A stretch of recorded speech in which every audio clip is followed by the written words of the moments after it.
guys, how are you? Hope you all are doing well. Today I'm back with one of the most interesting video. In this video tutorial guys, we will learn how to automatically delete your old messages on your Samsung Galaxy phone. So for this guys, you need to open the Samsung messaging app on your phone like this and go to three dots, and from here open the settings.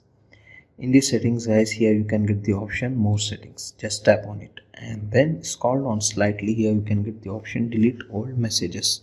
Delete your oldest messages to make room for each new one you receive after you reach 1000.